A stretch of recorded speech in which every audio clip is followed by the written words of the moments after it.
Hi, everybody. I'm Jeffrey Driscoll. And I'm Jim Kerr. And welcome to 15 Minutes of Fame.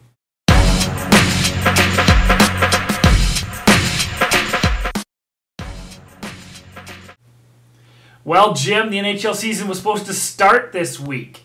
We'll probably talk less and less about this as nothing continues to happen, I hope. But where are we at talks between the NHL and the NHLPA? All right, let me try and say this in a way that I haven't already said it. Yeah, no kidding. Talks are scheduled. Yes. No progress has been made. Probably none will be made right away. Yeah. We've said it before. We'll say it again. Comes down to money, pay cuts, hockey-related revenue. And as far as I know, there's no proposal on the way from the PA. The NHL says further talks kind of hinge on that, or any progress hinges on the PA bringing up a proposal that the NHL will, in all likelihood, turn down. More canceled games upcoming, and word is that I've been reading around the internet anyways, that the next group of games will probably be a pretty good chunk compared to the first 82 cancellations. To give owners a bit of a chance to do whatever they want with their buildings or book Justin Bieber or whatever. Yeah, it's done. That's that like a lot of it is done, and you're right. And for a friend of mine who complains that we don't do enough hockey on this show, which by the way is crazy. It's a lockout, and we can't keep saying this story over and over again. It's a lockout, and we can't pronounce the names of most of the KHL teams. That's right. Hey Jeff, who does Nail Yakupov play for? I don't know. Sure. Right. It's tough. That's a tough one. I look at it and I try to sound it out. I put spaces between it. I still can't do it. Still can't do it. Right. And I'm the worst at saying names at the best of times. That's true. Yeah, that is true. I can't do it. So, okay, a little hockey still though. Big week for arena talks in Edmonton. Why is it so important, Jim? A drop-dead date for the 17th was set a few weeks ago by Edmonton's mayor. That's coming up this week. And to be honest, Stephen Mandel doesn't sound very confident. After the apology and all that stuff, it started to sound like things might be heading in the right direction. But Mandel came out this past week, and so just the tone of his voice and kind of some of the comments made it sound like it's going to be a race to the finish line. For example, they don't even know if the Cates group will be there yet on the 17th. They might find out the night before. So, that it doesn't sound like a sure thing. We'll put it that way. I think there's still a lot of hope that it'll happen, but it's not a sure thing and should be an interesting week. Absolutely boggles my mind that we can't get things done on this. Absolutely crazy to me. Like, with hundreds of millions of dollars on the table and all this other stuff, for us not to be able to do this absolutely drives me up the wall. It's kind of like the NHL and NHLPA lockout, to tell you the truth. It's funny because one of the comments Mandel said is that they're having trouble deciding what revenue is. Yeah. What does that sound like? No kidding. Oh, my God. I saw that and thought, oh, my God, it's the NHL lockout. We're doomed. We're totally doomed. Well, let's leave hockey alone for now. And shift. Hockey. That's it. Exactly. We'll get back to you when something back. actually happens. So, yeah, we'll be back. Come on now. Let's shift our focus over to football, where the Eskimos are looking like a whole new team over the last few weeks. Thank God, Jim. Oh, thank God is right. They named Kerry Joseph the starter, as we talked about. They beat Hamilton that week. They looked like a new team that week. Then they looked great on the weekend against the Riders, and they were sharing the ball. Fred Stamps had 204 yards the week before. I think he finished with less than 50 yards this time, but he's a threat. And when there's extra coverage on him, it opens up guys like Kerry Koch and a number of other players who had big games. And with Kerry Koch, I liked what we saw from him because he had a fumble earlier in the game. He had a couple dropped passes, but they kept going to him, and he did make some big plays. I think he got into the end zone. Nate Kuhorn got his first CFL touchdown. Another guy got his first career CFL touchdown on the next touchdown for the other team. So I thought that was kind of interesting. Oh, yeah. If we had Elias Sports Bureau up here, we'd probably know if that's ever happened before or not. But the Eskimos look great. They're running the ball. Kerry Joseph looks phenomenal. If you compare this game, these last two games even, to some of the games earlier in the season, you think, who's this guy that looks like that guy? No, it's the same guy. Ever since Kavis Reed started calling the offensive plays, it's been something else. They've been going to Stamps, and I think what's really important is exactly what you said. I mean, Stamps caught one beautiful one for a touchdown early in the game, means he's a threat for the rest of the game. Yep. But if Kerry Joseph's on, which seems like he is, you've got guys like Coach getting the ball, and it's absolutely something to see. So I really like it. They're even doing little cute stuff, like Hugh Charles taking a handoff, running down the field, throwing it back to Kerry Joseph, who then runs it for a first down. This is great. But you know what? As bad as they played at points during that 5-game losing streak, and quite frankly, as bad as they played in some games where the defense carried them earlier in the season, this is a great time to be catching fire. Yeah. You could be a great team all season and just maintain where you're at into the playoffs, and you'll probably be fine. But if you're a team that's had some ups and downs and you catch fire right before the playoffs, and if they can end the season strong, they've got a tough schedule, the final 3 games. They got a tough schedule, but the way they played this weekend, I mean, I think they're good enough to be in it with anyone, and they're good enough to go back and forth. And the defense has picked up from where they left off earlier in the season. Another couple of interceptions, like they're playing great ball right now. Yeah, no, I understand. You mentioned the schedule, though. I mean, I think they're in BC, and then I think they're in Montreal. I think they're either home or away for Calgary after that. Yeah, those are 3 big that's a tough games. 3 teams. But that being said, like they basically won an away game this weekend, as per usual. Rider Pride was in full bloom here in Edmonton, and as I've said before, it's not that I hate the Riders; it's that I hate Rider Pride.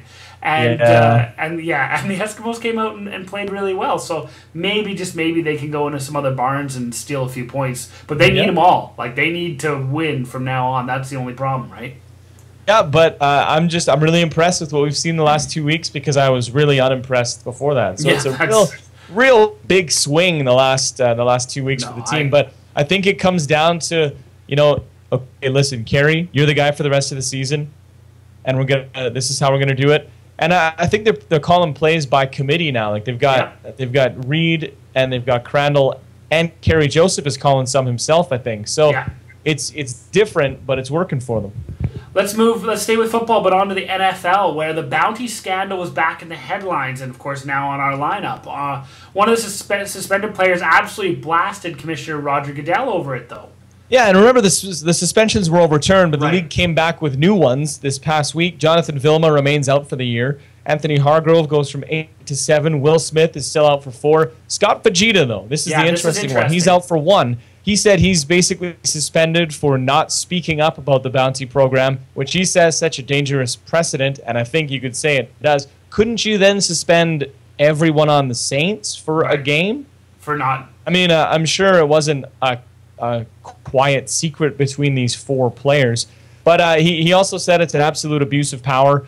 And, I think he's right, because if that's what he's being suspended for, I don't think that's a suspendable... Like, especially in a league with, the contract structure in the NFL makes it even more tough to, tell on your boss for something. Yeah. Because you're cut like this, and maybe they put the word out that you're a problem in the dressing room or something, like just to put the seed of doubt and make it hard for you to get a job.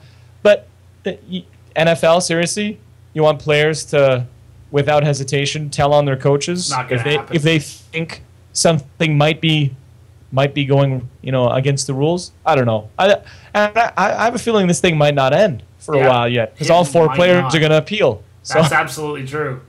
Let's talk about baseball for a minute. First off, what did you think about the quote-unquote expansion of the playoffs this year?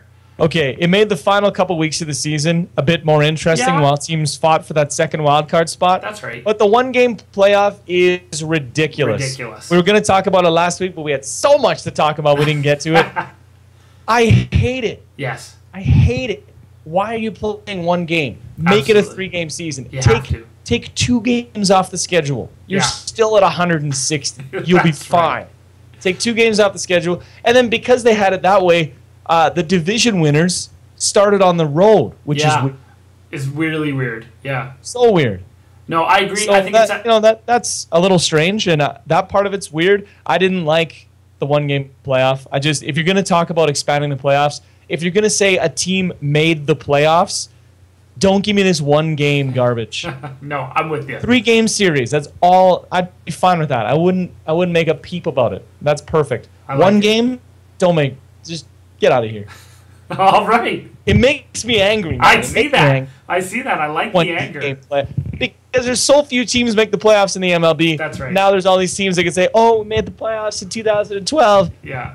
No, you didn't. Barely. You played one extra game. Barely. Yeah. Definition of the word: you made the playoffs. That's Real right. life. Totally. Come on, man. All right. Well, we've got Detroit on the New York Yankees in the ALCS, and St. Louis and San Francisco on the NL side. The question is, who moves on and who's going to win it all right now, Jim? Who's going to win it all? I hope it's not the Yankees. No I know there's a lot of Yankees fans, and they'd be very happy. Yes. But I'd like to see maybe a little fresh blood in there. I'm going to say Detroit, San Francisco, with the Giants being crowned the Universal Intergalactic Champions, or whatever they call it. Sure. It's an American sport, so it's probably something like that. That's right. What do you think? So I hate the Yankees as much as anybody. Man, when the Yankees won Game 5, what was it, just on Friday or whatever, I was just like, expletive Yankees, like over and over and over again. I wanted Baltimore to go through so bad. Oh, totally. That would have been awesome. Oh, totally. So I'm going to say Detroit for sure, and I don't know. I think it might be the Cards, actually. I don't know about What a slap in the face if the Cards make it to the World Series. Totally. Albert who? Yeah, that's right, exactly. Oh, the guy who's not in the playoffs right now? Oh, that guy? Yeah, Right, that's right. Yeah, exactly. I remember him. Well, folks, let's move on to GABBYs. He's a good and bad by you. Let's give a good to Detroit Tigers pitcher Justin Verlander. He threw a complete game shutout on Thursday. Absolutely a monster. He bounced the Oakland A's from the playoffs in the 5th and deciding game. Had 11 strikeouts in the win. I saw some Twitter updates where it was just like K. It was fantastic. It was awesome. So yeah, I really enjoyed 11 that. strikeouts in a shutout in a deciding playoff game. In a complete game, too. Like, that's beautiful. Yeah. I love sport for that. That was fantastic.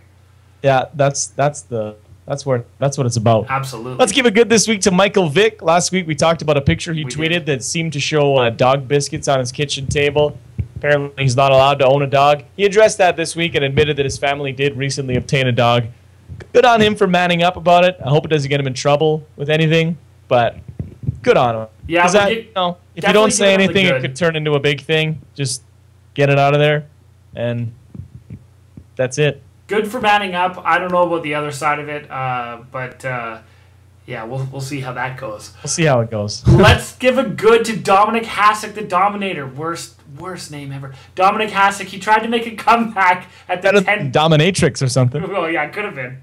Tried to make a comeback at the tender age of 47 years old. He had a couple of good years over in Europe, but he's decided that he's ready to retire. I don't know if it was so much as ready to retire as nobody really was looking to pick him up, but hey, whatever. He was always a colorful character, played a lot longer than most guys do, and it was always fun to watch him play, so good on you.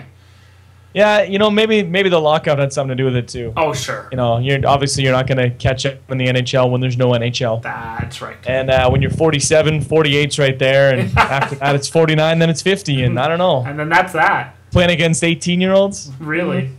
Might be a bit awkward. Let's give a bad, even though it's pretty awesome, to the Lingerie Football League. My favorite. At a recent game between the Saskatoon Sirens and the Regina Rage, okay, which is a pretty fun name for completely immature reasons. A fight broke out in the stands. Not only did the LFL cameras catch the fight, but they filmed the whole thing and put it on the league's official YouTube page, giving you an idea of what they're all about. That is pretty awesome, though. But that's what I love about it. If there's going to be fights in the stands at a lingerie football game, I don't know. Something from a scene from Workaholics comes to mind. I won't go into it, but if you get it, you get it.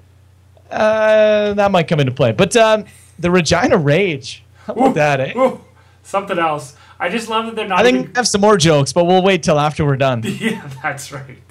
How about a bad to an unnamed Green Bay Packers player who said this week that he thought the refs were out to get him this season, not just the beginning or where we're at in the middle, the whole season. Here's why that's absolutely dumb. One, it's likely not true, because of course it isn't. And two, you've had replacement refs and real refs. They both couldn't possibly be out to get you. Yeah, it's just I love it. There's bad calls. Every call against you is a bad call. That's right. I know that because there were seasons where I'd pretty much every season, every game, just about lose my voice. Yep. Because I think I have anger issues when it comes to playing sports.